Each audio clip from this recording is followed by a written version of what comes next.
Hello, hello, hello. Oh. Well, if I knew I'd get applause for just saying hello, I would have said it earlier.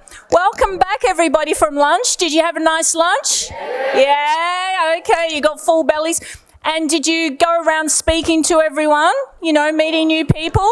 Excellent, because that's part of the role. I know I enjoyed doing it, and I learned a couple of things as well, actually. Important issues like, how do monkeys make toast? They put it under the gorilla. I had to do one. Okay. Now, on to some serious stuff, and I'll be honest, I've been really looking forward to this part of the day. We have a lovely, lovely lady here called Verity Price. She's from South Africa, and we've just been discussing the weather in South Africa, and it's pretty much on a keel with Sydney. I'm interested in those kinds of facts. Now, let me just tell you briefly. Apparently, Verity had a great singing career, and she was into crowdfunding long before it became a thing. So maybe she'll give us a tune later, I don't know. But she joined Toastmasters in 2011, and how about this for facts? Only the second person to achieve the 3 highest designations in Toastmasters: Distinguished Toastmaster, World Champion of Public Speaking in 2021, and Accredited Speaker in 2023. Wow. Pretty cool. So we're really looking forward to her workshop this afternoon, which is called 4 Steps to Writing a Winning Speech. And without spoiler alert, basically to give us some tricks and techniques for writing a winning speech. So with great noise, would you please welcome to the stage Verity Price.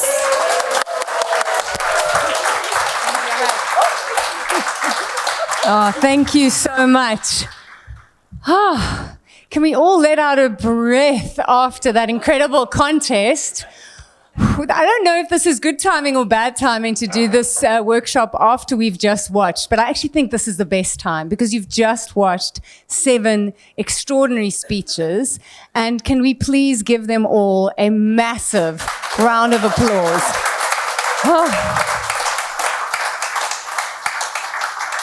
I can tell you quite honestly, I do suffer from PTSD watching speech contests.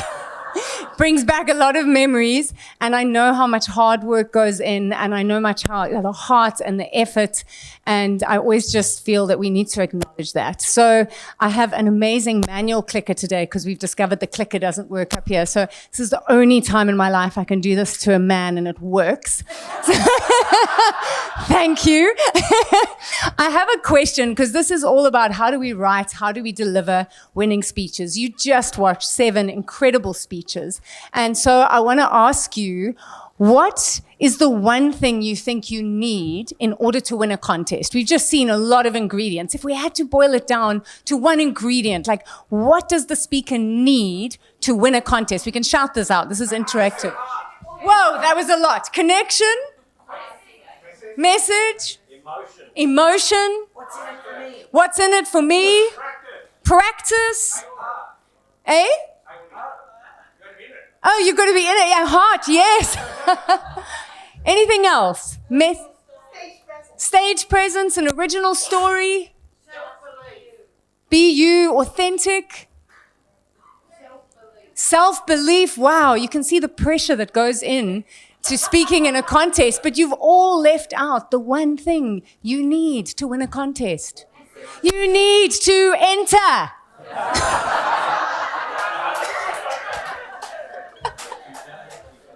You can be the best speaker in the world, but if you're sitting at the back of the room, if you are not on the stage, you can never win. And I shared with you last night how I sat out many contests. It took me 10 years to win. I only entered 3 times. I sat at the back of the room. I had lots of opinions about what everyone was doing up here, but I wasn't doing it. I learned by mentoring other speakers, by getting them to district, by holding their hands, cheering them on, but I was never on the stage. And so you do need to enter. Now, here's the thing. You put in all that hard work, and 30,000 people do this every year across 150 countries, And at the end of it, only one person wins this contest in the end. And I really sat with that after I won in 2021, because everyone was asking, why do you think you won? What do you think you did that worked? And I was still going, well, I don't really know. There's amazing speakers in this contest every year, and it's not a fair contest. I think great speakers get knocked out early. It just happens. So even if you get to the top 8 in the world, you'd be foolish to think you're the best in the world, because maybe there was a better speaker who didn't get there, even if they had entered. But that's when it hit me, and I'm going to do this rather than clicking because it's more polite. That's when it hit me that in a contest, yes, one person is guaranteed to win, but everyone else is guaranteed to grow. And that's why you enter contests. Not to win, because you can go buy a trophy. If you really want a trophy, go and buy one, engrave it, put it in your room. You can buy a trophy, but you cannot buy growth. You earn growth. And since winning in 2021, I've had the privilege of coaching so many contest hopefuls. And I've been lucky that in the 3 years that, now I'm in my 4th year, but in the 3 years I've coached up to the finals, I've had 4 of my clients make the world finals in 3 years, and 3 of them placed 3rd in the world each time, which was extraordinary because of their work and their effort. And I've held people's hands crying backstage, but they didn't get that win they wanted, but they look back and go, I'm a better person. I'm a better speaker. I'm a better leader. So that for me is the true gift of entering contests, because the win is never guaranteed, but the growth is. So you're in for the growth? Are you in for the gift of growth? Okay, so on that note, who likes getting gifts? Just show of hands. Getting gifts, receiving gifts, giving gifts. Okay, if there's men who didn't put their hands up, I'm very worried. There's someone who's very sad in your life. Gift giving isn't everyone's love language, I get that, but for me it certainly is, and it's a big thing in our family. So Christmas is quite an occasion. We will spend a good 4 to 6 hours unwrapping gifts on Christmas morning. My brother-in-law has suffered through this for decades. But a few years ago, my sister Kay said to me, we spend a lot of money and a lot of time in December buying all these presents that people probably don't need. And how can we still give and receive gifts at Christmas time, but without spending money? Don't you think that's a good question to ask? Yeah. So we came up with an idea called a white elephant Christmas. It's not our idea, but do you know the concept of a white elephant? Okay, so we all know it's not an animal. I'm just checking because it's different in different cultures. It's that metaphorical thing that you bought late night shopping that you don't need. And it's at the back of a shelf, top of a cupboard. It's gathering dust and it's just sitting there. Have you all got some of those? Yeah. Okay. I know we heard a lot about stuff and hoarding today. So we know how easily this happens. So the idea of a white elephant Christmas is you go into your house and you find that thing that you don't need and you wrap it beautifully. And you take it to the party and you hope that someone else takes it home. And our first Christmas, it was a mishmash of family and friends. And there was big presents, small presents, misshapen presents. And we had so much fun unwrapping them, trying to guess what was in them, only to discover oversized coffee cup from an airport lounge. A never before used cookbook.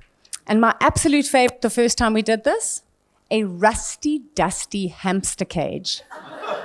It still had the sawdust in it. I don't know where the hamster was, but what was fascinating about this process of unwrapping these strange gifts was that the more fun someone had unwrapping the present they'd chosen, the more they seemed to want to take it home. I got the big coffee cup and I went, wow, this is awesome. I can turn it into a pot plant holder. My brother-in-law has a bachelor best friend who, for some reason, is always single at Christmas. So he does Christmas with us. He got the cookbook. He was like, ha-ha, I am going to impress my next girlfriend. And we had a friend going through a divorce who got the hamster cage and said, you won't believe it. My daughter just said she wants a hamster. So you're probably going, what on earth do these crazy Christmas stories have to do with presenting and giving winning speeches? And I will tell you. In the 15 years I've been a professional speaker, the 14 years that I've been in Toastmasters, and the 7 months it took me to win the World Championships in 2021, I had a humbling realization after I won, looking back at speaking and what it represents. And I realized that a speech is really a gift that you give to your audience. A speech is a gift that you give to your audience. We call it presenting. It has the word present in it. And so often we're worried about ourselves, we're worried about being foolish, we forget that it's not about us. It's what are we giving the audience.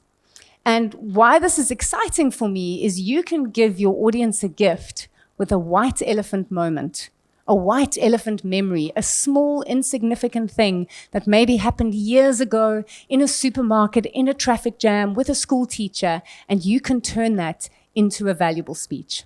Have you seen that happen at your clubs? Okay, and sometimes we think it needs to be this huge, spectacular story for it to be valuable to our audience. I truly believe that our next world champion of public speaking could tell the story of how they learned to boil an egg.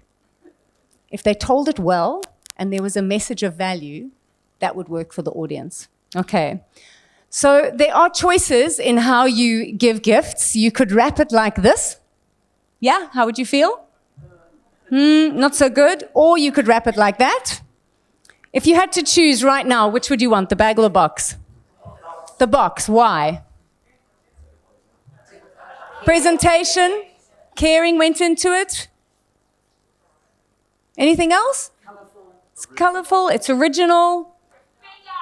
It's bigger. I love that. So here's a funny story. I often teach this work in corporates.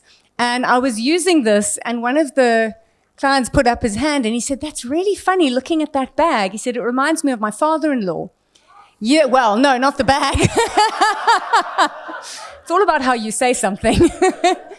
He said years ago, his father-in-law ran a construction company, and he used to have to pay cash wages on a Friday. So he would go to the bank, he would get thousands in cash, he would put it into a brown paper bag, drive back to the site, and give everyone their wages. The one day it fell out the car, landed in the gutter, off he drove, realized he'd lost this, drove back. 3 hours later, it was still there. And so this is important as speakers. The audience is deciding from the minute you stand up if you have value to give them. And they might miss all that value inside you if they've decided they don't want to unwrap what you're sharing. So what we're trying to do is do this. So how I'm going to run this workshop for you is as we start unpacking what makes for a winning speech, I'm going to show you examples from other world champions. Now, there's so many I could choose from. I always say to people, these are the only world champions I think are great. It's just that's the only footage I had. Okay, so just to be clear. And we're going to use it as a way to learn, not just from me, but seeing how what I'm going through works for everyone in their unique style. Okay, so we're going to unpack firstly, what are the 3 things you want to create in an audience when you are speaking? And the first emotion is kind of probably what you felt when when someone gives you a gift. How do you feel when a gift's coming towards you? Appreciated? Ooh. Do you feel a bit curious to know what's inside? Okay, so that is the first emotion in speaking that you want to elicit. The more curious an audience is, the more they're going to lean in to listen, to uncover what you are giving them. So curiosity needs to start as early as your title in a contest speech. And often I see people giving away the entire point of their speech in their title. If people know what you're going to talk about, why should they listen? That's like giving them the present unwrapped. Okay, and we see it in our speech titles last year, 37 Strangers. You're like, whoa, what's this going to be about? Have you been there? Ndini, mine was a great read. You don't know what that speech is about, but you're curious to listen. So curiosity, when you're telling a story, you want to set it up early, and you want to recreate it through your speech. And people do this with pauses. And they wait, and they say something, and they get the audience again, or you'll never believe what happened next. And a pause, we're curious, we're listening. So curiosity for me is a great storyteller knows how to elicit that so that they keep people hanging on every word. The next emotion you want to create, and someone shouted this out earlier when I was asking, what do you need to win a contest? The second emotion you want to create is connection, because people need to see themselves in your story. If they can't see themselves in your story, they are not going to see themselves in your solution, in your message, in what you're asking them to take home and do something with. Now, connection can be tricky because in an international speech contest, that connection needs to be universal. By the time we get to the district level, you want to know that regional judges from other countries and other cultures are going to understand what you're talking about. And so connection is where we have to work hard. Would anyone from anywhere see themselves in my speech? And I can give you an example from, I don't know how many of you have seen my World Championship speech, maybe just a sense, some of you not. So I'm not going to do the whole speech for you. But in my speech, I was speaking about being a single 40-year-old woman living in my sister's spare room, no children, where was my fairy tale, woe is me. That's what my speech was about. And when I was practicing it in the early rounds, a lot of the men in the audience were like, so what? Do I need to hear a woman whining about where's my fairy tale? True story. So I realized I was not connecting with everyone in my audience. I was connecting with women and some men, but I looked at how I was telling my story and I realized that the story of my father, who was the hero and the mentor in my story, the letter he left me that I spoke about yesterday, was I needed to tell more of his story. Because he at 60 had lost his job, had to start over, had to get our family back from nothing. And when I added in that aspect to my speech, it started speaking to everyone. So sometimes your story is easy and it just works and it connects with everyone. Other times you have to go, how do I make sure everyone will see themselves in my story? And if you do these two steps, you'll get the third thing you're looking for, which is commitment. And now I'm going to click for my clicker. Thank you. That's ultimately what you want when you finish a speech, yes? You want them to take your message home and do something with it. We want them to be changed. My mentor and 2005 world champion, Lance Miller, says it's only been communicated if it gets duplicated. It's only been communicated if it gets duplicated. And powerful communication is communication that stays with someone after you finish speaking and they tell someone else. And so that can, oh, have we finally got sound? Have I been shouting at you? Oh. Have you had sound? Oh, I've got sound here now. I've now got a speaker speaking to me. It's not the voice in my head. I'm just checking. Thank you. So that commitment is what we want, but a mistake a lot of speakers do is they ask for the commitment up front. They ask the audience to change before they've taken them on a journey of curiosity and connection. And so we always have to make sure that you do not ask your audience for anything until you've shown the change yourself. Okay, so would you like to see how some world champs do this? Yeah, okay. So let's look at how they create curiosity. This is a smorgasbord of champions from 2005 up. And as I say, there's many more I'd love to add in, but I don't have time in the workshop. So let's look at how they start their speeches to grab attention and just see what stands out for you. Okay, let's have a look.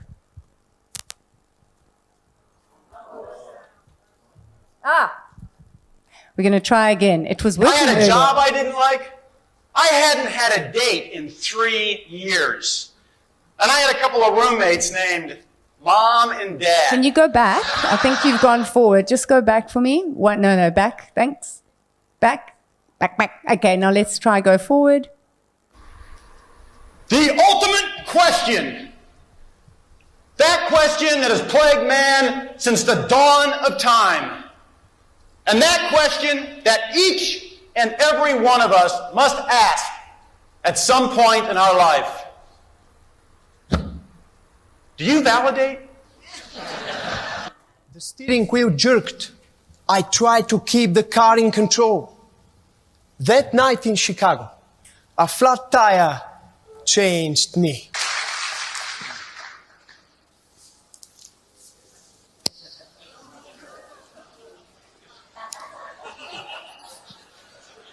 What?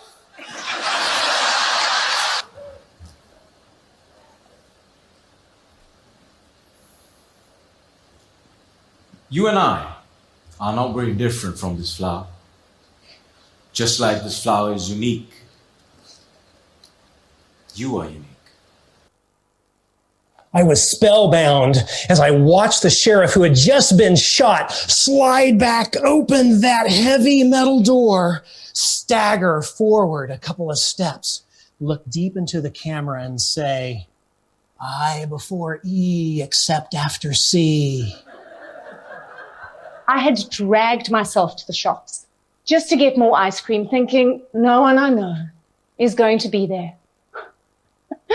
But there she was. It's always such a lovely still image. We're just going to move forward to the next slide. Thank you. Did you feel curious to see where each of those speeches were going? And I think what's lovely is to see that it's unique how each person does it. Yes, curiosity is an important part of communication, but you can do it in your unique way. But it is a matter of looking at the communication that you've put together and the speech you've written and going, am I creating curiosity for the person listening so they want to keep listening? Okay, so very important step, create it early and create it often. Second step is this, how do we create connection? And now let's look at the same speakers and how they create moments of universal connection where anyone from anywhere can see themselves in that situation. Okay, so let's look at how they do that. I had a job I didn't like. I hadn't had a date in 3 years. And I had a couple of roommates named Mom and Dad.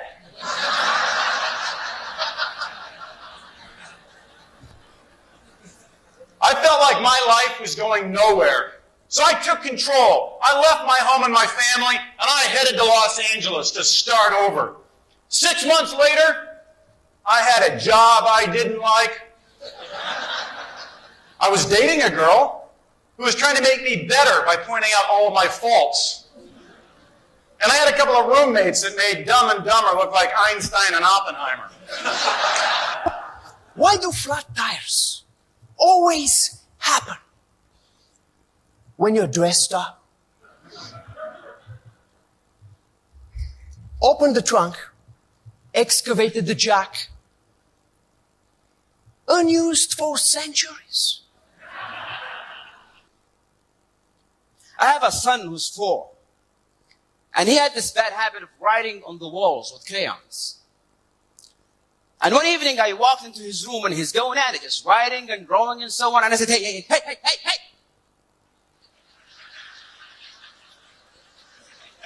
Are you stupid? Don't you ever do that again. And guess what happened? He did it again. Nobody likes to be threatened. Nobody likes to be intimidated. His pride would not allow it. He did it again just to spite me. A week later, I walked into his room and again, he's going at it. And this time, he was even looking at me just...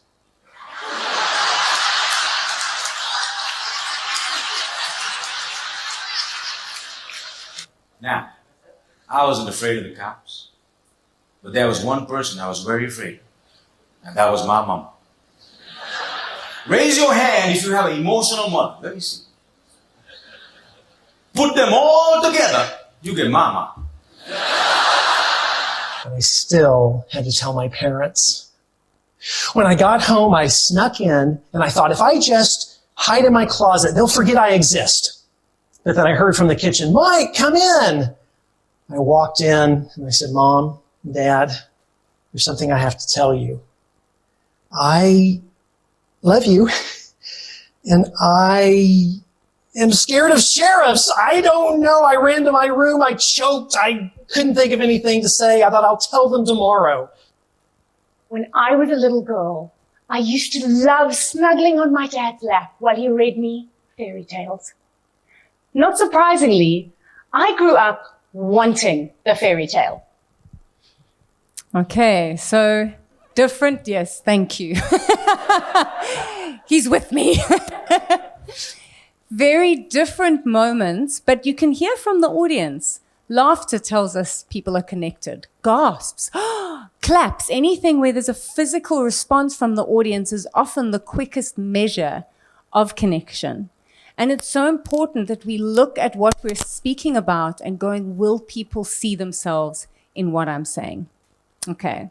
I will get to the commitment piece later because it ties in with the 4 steps that I believe we should use to write a winning speech. And of course, there's many more steps, but I've boiled it down for you. And what's going to be easy is all you're going to have to remember is the word gift. Gift, G-I-F-T. So I'm making it easy for you. All right. But as we're going into that, let's just click and see what our next slide is. It might be a surprise to me as well. Okay, let's just look, because we've just had the contest. Let's look at how the gift of a contest speech is judged. And I love that it's in the manual and the brochure for everyone to read for the contest. But let's just be reminded, 50% is the content. They're looking at the speech development, how you've put it together, how you've unpacked your story and gotten to your message. So 50% is content. Then 20% is language. What language have you used so that they can see what you're saying? Have you used similes, metaphors, beautiful use of language to paint pictures in the audience's mind? And 30% is delivery. Okay, and sometimes we get a little bit confused by that. We think delivery trumps content. I think delivery is like the icing on the cake, but you need a cake to put icing on, otherwise it's too sweet. All right, so a lot of what I'm teaching today fits into the 70% of how do we tell the story, how do we develop the speech, because I find that if there's a great speech, the delivery often shows up because you can relive it rather than retell it. Okay, so are you ready to find out how to turn your next speech into a gift? Yes, okay. Let's look at step number 1. The G of gift is get clear on your message.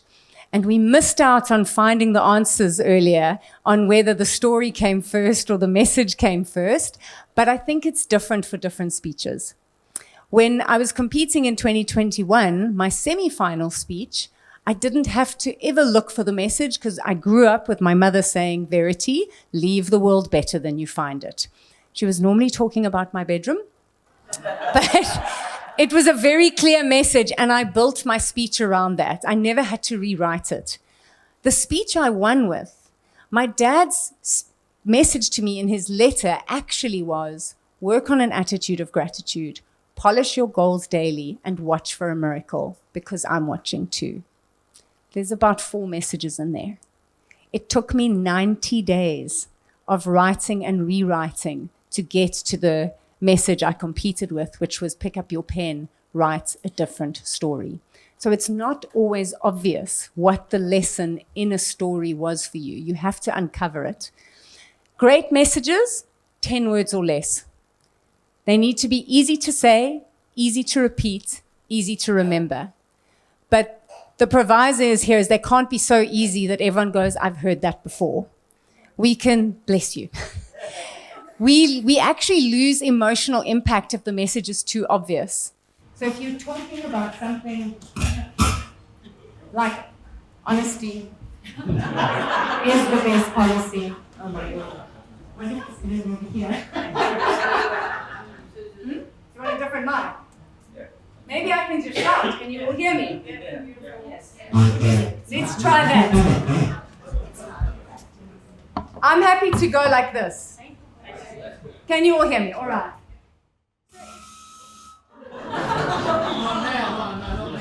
What was it Joe said? When things go wrong, just keep on. So I'm just going to keep on. If your message is honesty is the best policy, people have heard that so many times, you're not going to give them an aha moment, which means you're not going to score high at the 25% of value to audience originality. Your job is to go, how do I say this in words that make people think differently, even though the message is not new? Because there's only so many messages in the world. But 10 words or less, ideally a call to action, easy to say, easy to repeat, easy to remember. And you'll notice when you watch winning speeches, is it often gets introduced by a mentor, someone or something other than the speaker. Because if you are the hero of your story, the audience will not feel connected to you. They want to know you learned this from someone or something. And if you reflect on challenges you've gone through in your life and someone gave you the answer of do this, it will change everything, we often reject it when it first comes to us. And like, oh, I don't know if I need that, then maybe I need that. Okay, let me try that. And then we change. And the reason I'm saying this is sometimes in contest speeches, people are too quick to change after the challenge.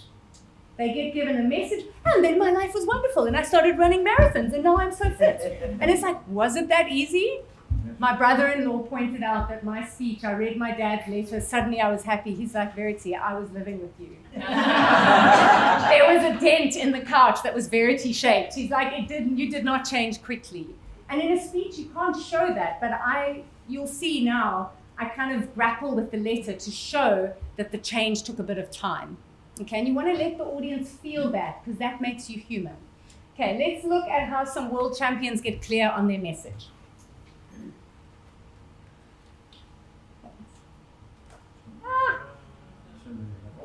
He can't speak without a mic. I can't believe it.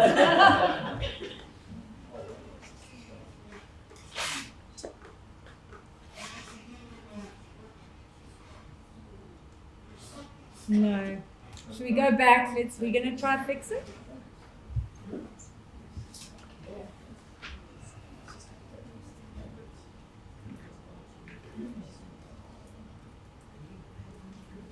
Are you finding it useful seeing the examples? Yes. Yeah. I think it's nice because you want to see the variety and then you go find your own flavor. Let's give it a try.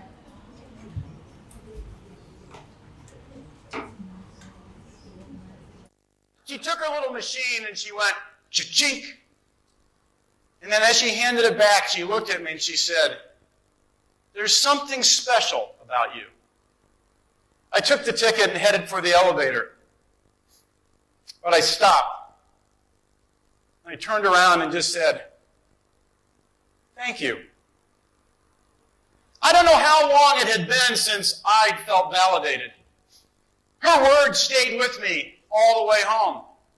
And as I was looking at my life, I started to wonder how long it had been since I'd validated somebody else. I wanted to do that. I wanted to make people feel good. Every person goes through life wanting to be right, wanting to be valuable. Find that. Bring it out in them. I started to discover in my life that I got what I validated. Then another voice. Reach out. Reach out. I can handle it. I used to believe that to reach out was weakness. I discovered my weakness was refusing to reach out. When you reach out, you attract ideas that lift you up. When you reach out, you attract solutions that lift you up. When you reach out, you attract friendships that lift you up. Words, when said and articulated in the right way, can change someone's mind. They can alter someone's belief. Words have power. Words are power. Words could be your power. You can change a life, inspire a nation, and make this world a beautiful place. Montgomery put her arm around me and she said, it's okay that you took the risk to try to fix it. The victory is not in the result. The victory is in the try. My failure had not killed me. And yours will not kill you. What was it that Mrs. Montgomery said? The victory is not in the result. The victory is in the try. Verity, your life is a book. And if you're not enjoying the read, write a different story.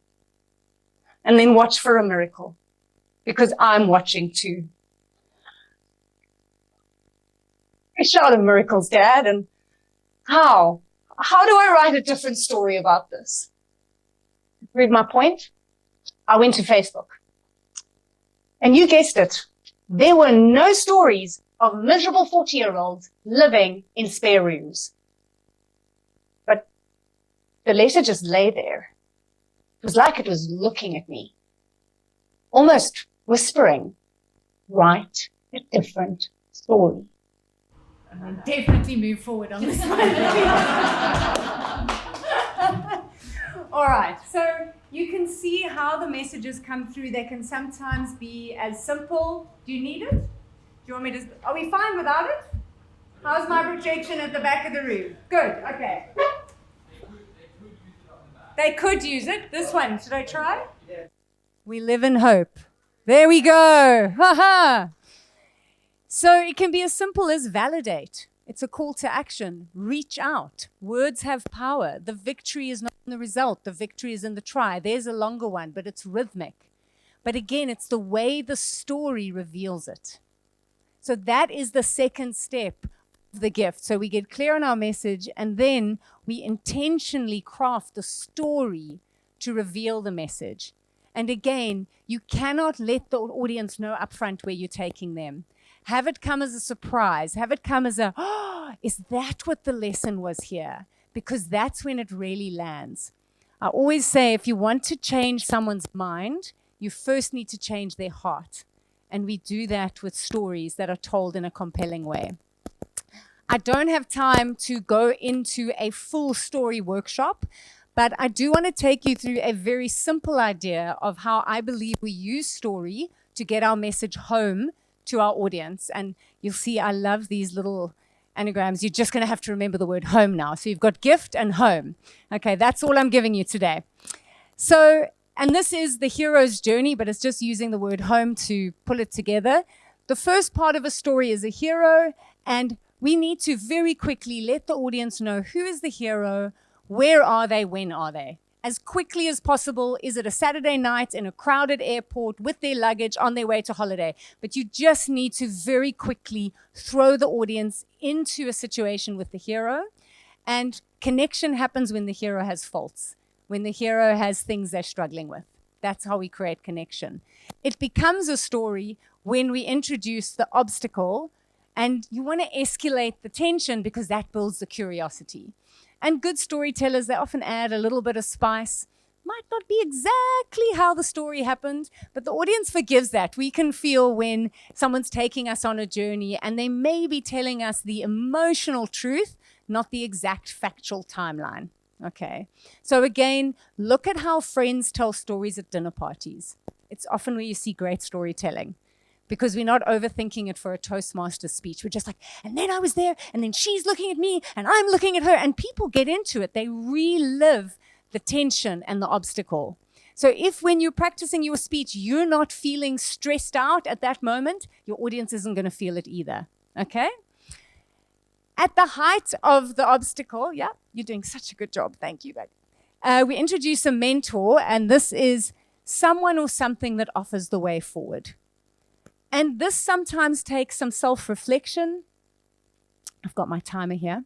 Takes some self-reflection because often you forget who or what helped you to change. And I know that because when I'm coaching people in this contest and they tell me their story, I'm struggling to see who the mentor was. And when we start digging deeper, they're like, oh, I completely forgot who helped me change.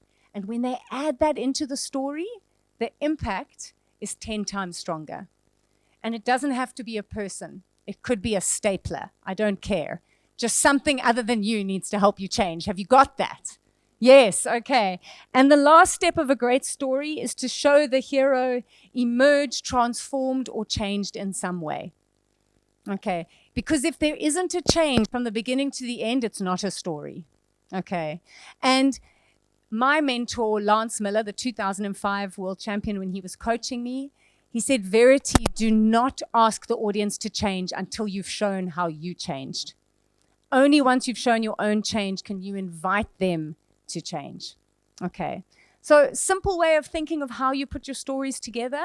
But again, you can actually go through these paces and see if your speeches are hitting these marks. All right, so that's the second step. Third step, the F of gift, let's go, is to fill in the gaps for your audience.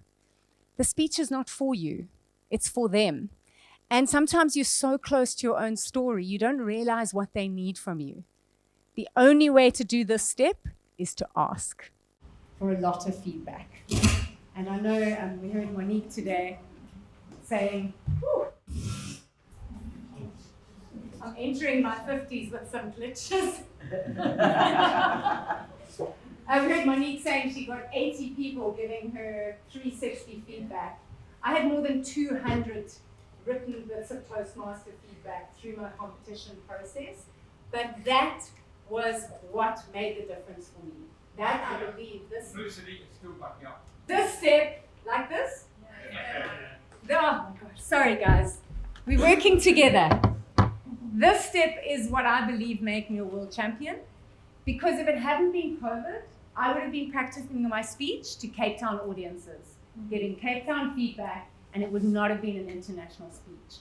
So for anyone taking this contest seriously, you want to compete or practice outside of where you live.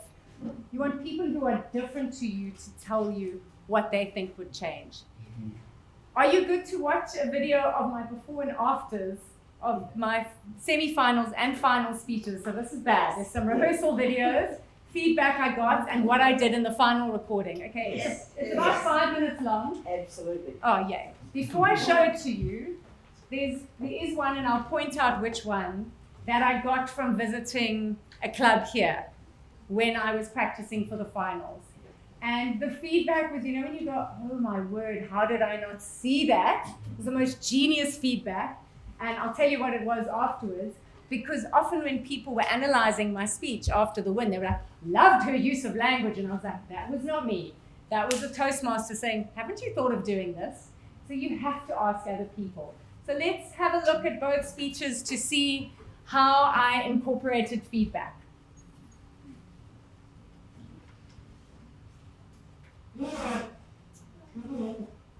Oh, keeping us on our toes. I know, I was about to say I might do a dance. Oh my word. We're going to just see if we can get it to work.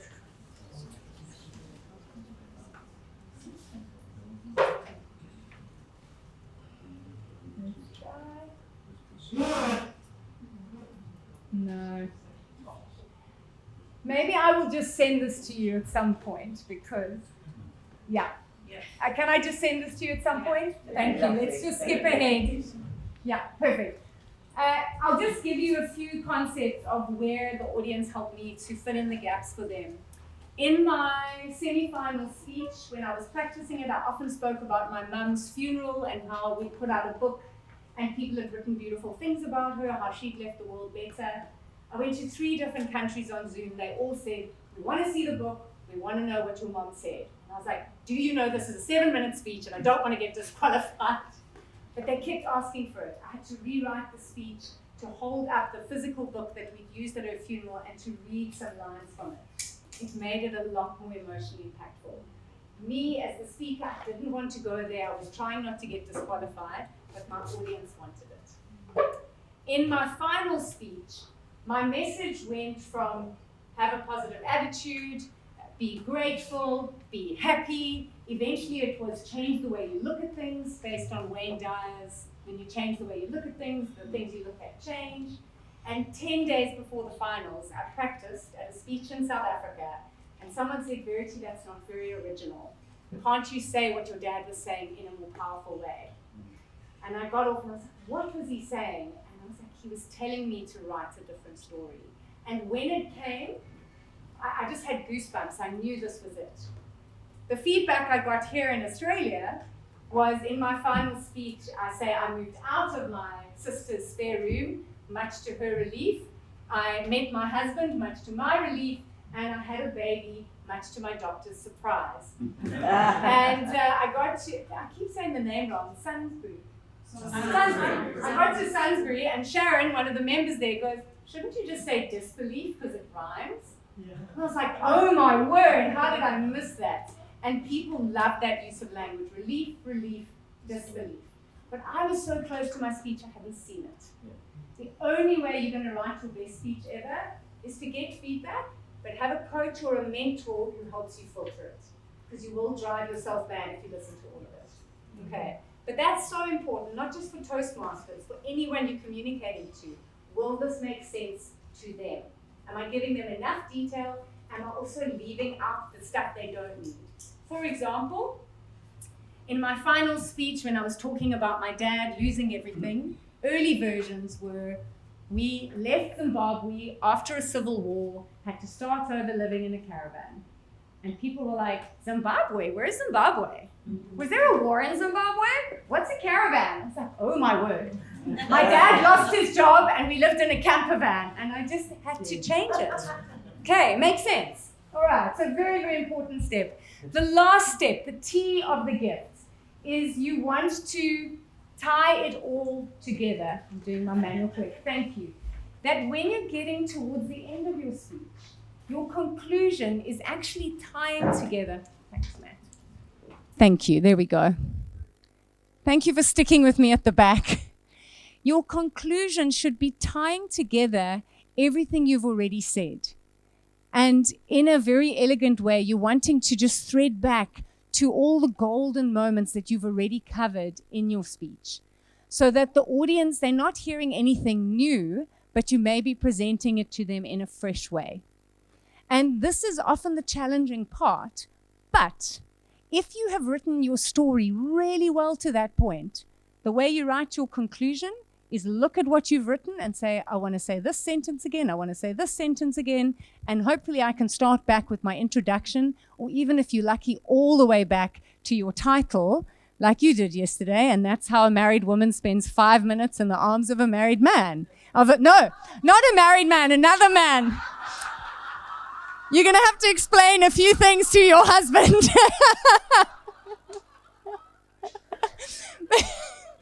Oh dear, we've gone back to 50 Shades of Grey, I see. But beautifully done, showing how you can tie all the way back to how you started. And actually, I'll just use that. It was a masterclass in curiosity. We're all like, whoa, where's the speech going? So that's what we're wanting to do at the end, because this is how you get commitment. This is how you start to bring the call to action to your audience. I'd love to say that we're now going to watch a video of world champions doing this. We're going to try. Should we try? The victory is in the try, people. So we are going to try. Let's see if it works.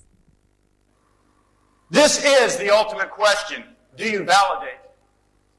But this is not what's important. What's important is, can you Can you Can you You've been a great audience. Is there something collapsed in your life?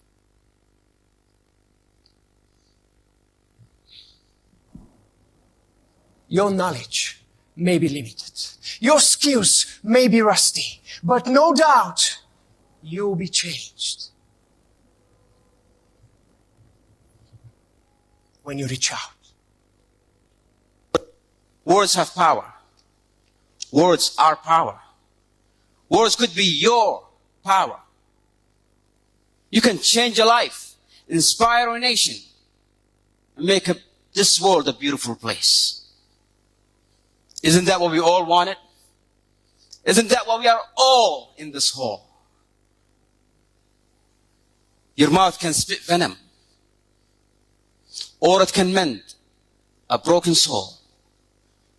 Ladies and gentlemen, let that be our goal. But the people in my life were able to reach into the trash can and make me whole again. If it was up to me, I would have never been able to do that. And this is why if you have great people in your life, no matter how broke, how lost, or how broken you become, they can piece you back together. Ladies and gentlemen, when I look at you, I see something in you. But I don't know what it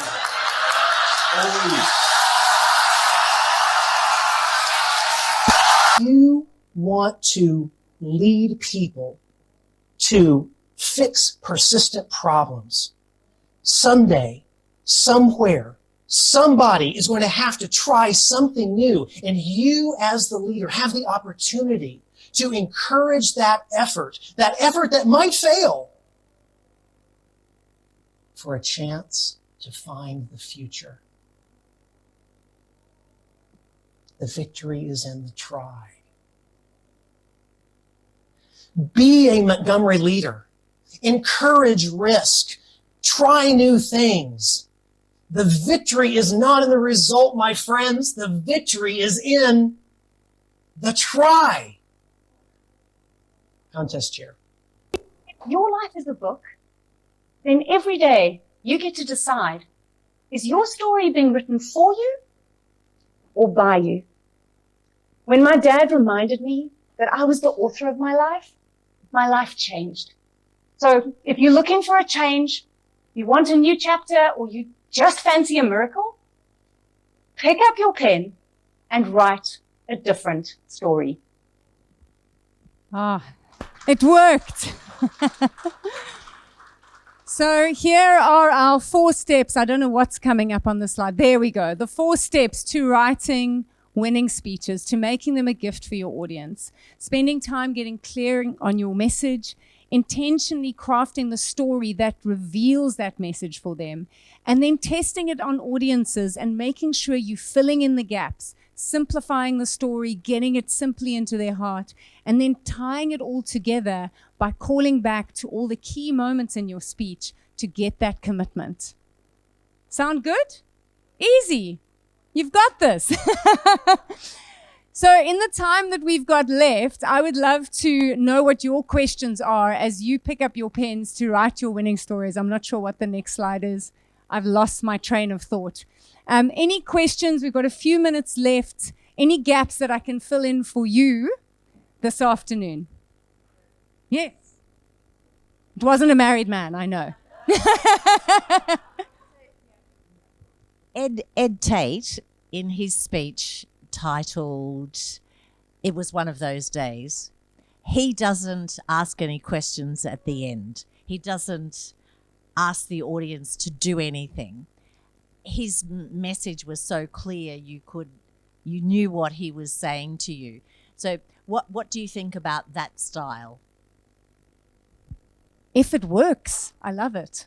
So I don't think everyone has to be asking the audience to do anything. Sometimes it is so clear. But the fact that you want to do something at the end means that it's worked. And that's a much harder style, I would say. That's a real master to get that right. Yeah. But again, that's why I'm saying this is not, yes, there's a formula to what makes a great speech, but it's not cookie cutter. Everyone's going to approach it in their unique way. Some of us have got a dry sense of humor. Some of us are very vivacious, but it's, are you getting the audience to move, to change in some way? Beautiful. Yes. Thank you, Verity. If you get emotional during your speech in a competition, is that a good thing or a bad thing? And how do you get over it? Wow. If you get emotional in a competition speech, is it a good thing or is it a bad thing?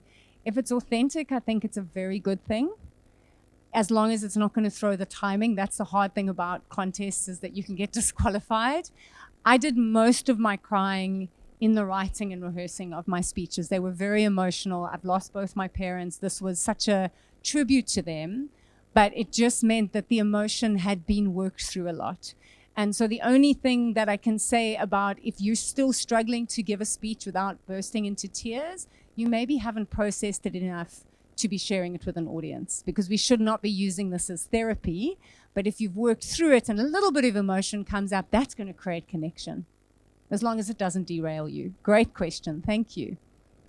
Anyone else? Yes, at the back of the room. Let's see what your voice projection's like, Laura. Have you got any tips on remembering your actual speech and not having to read off your word for word or Great question, and a difficult question, because in a contest it is almost a word for word exercise because they're judging the language and the speech development, but it needs to look like you're saying it for the first time. So that is a challenge. Where I see people struggling to remember a speech is they've written it in their written voice, not their spoken voice. And so it, first of all, sounds like you're reading something. So the way I write a speech is I write it, and then I stand up and I start speaking it, and I rewrite it the way I would say it to a friend.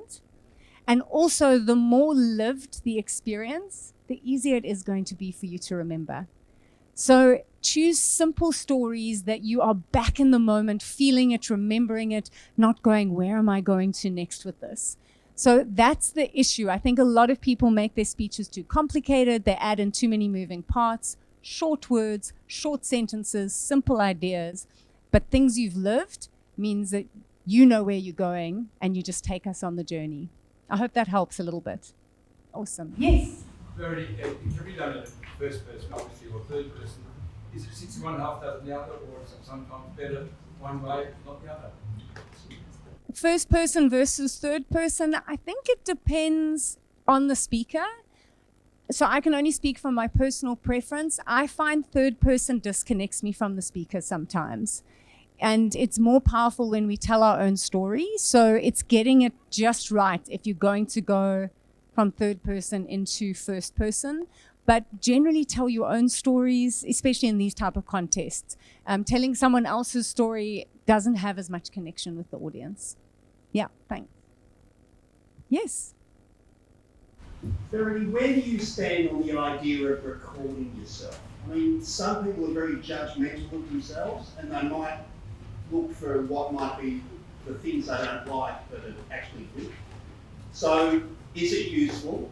Because certainly it would be useful to be in front of another group which can give you feedback. So where do you stand on those?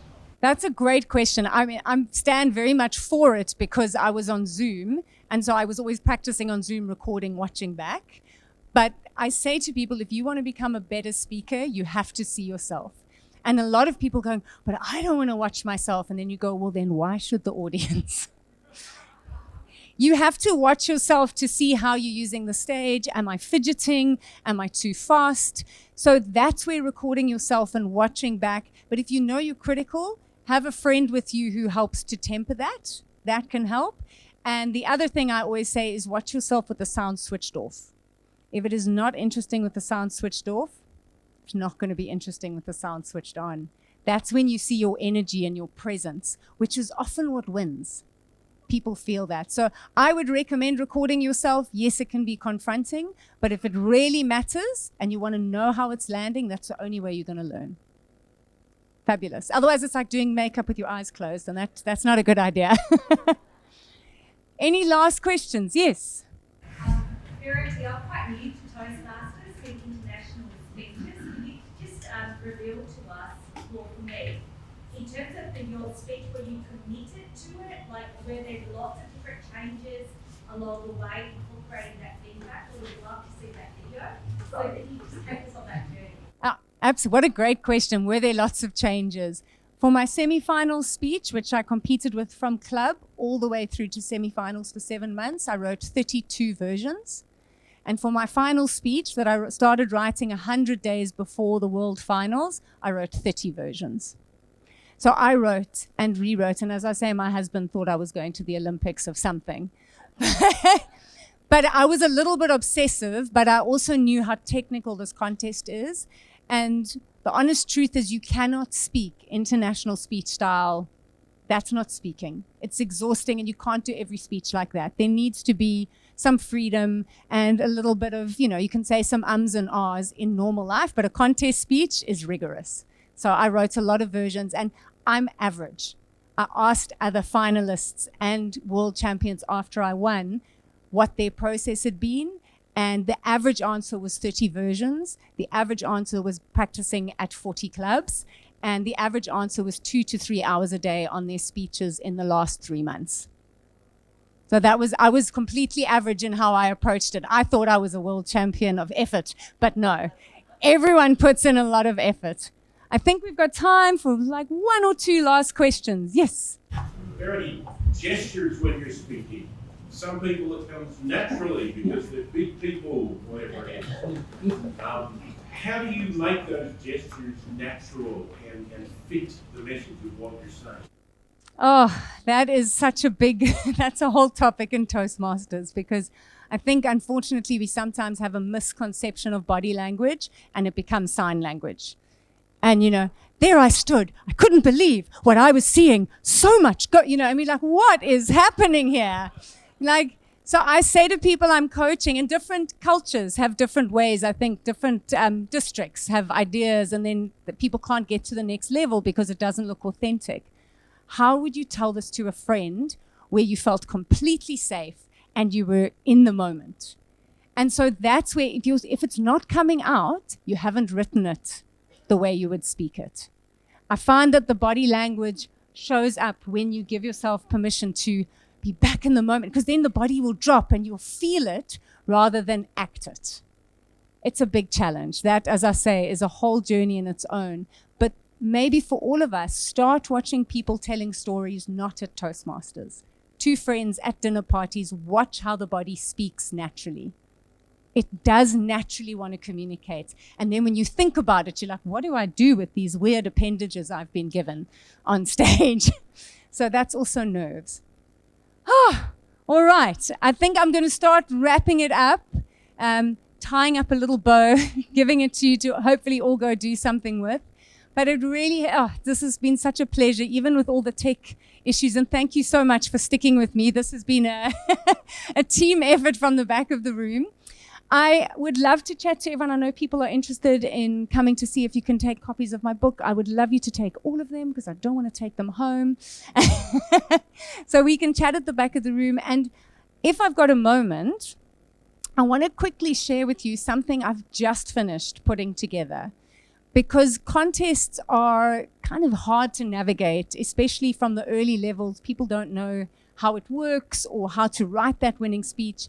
And so I've spent the last year putting together an online program that people can do in their own time called Conquering Contests. And I only launched it last week, so it's brand new. And I just want to give you a sense of it, because it's just short little recorded modules with me and then a workbook for people to work through. So can I quickly show you how it works? If the sound works, it's just, let's see if it works. My click. And now let's see if the little video works. Let's have a look.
There's a 73 champion.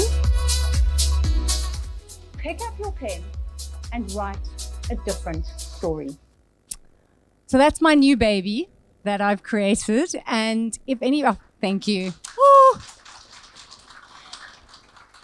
But what I'd like to suggest is not very good business sense, but I'm going to suggest it anyway. My club invested in world championship courses for me when I was competing, and they invested in it as a club resource.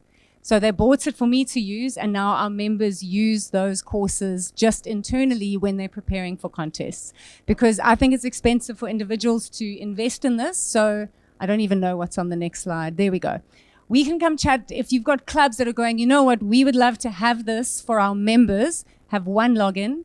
As I say, it's very bad business sense. But one login, and let your members, when it's contest time, use it to help them understand how to prepare a speech properly and not get to the higher levels with a speech that might not make the semis. You know, they might be winning at the lower levels of the contest, but they might not be doing quite what the judges are looking for. It's a 50% discount, so it works out to about $240 Australian dollars, if I'm correct, with that promo code. So we can also chat about it after the break, because what's important for me now is that we get you to your tea break, you get to your very important leadership matters, and then we have a rocking, sparkling gala dinner. Thank you. You guys have been a gift. We have dealt with technical issues, and I will chat to you at the back of the room.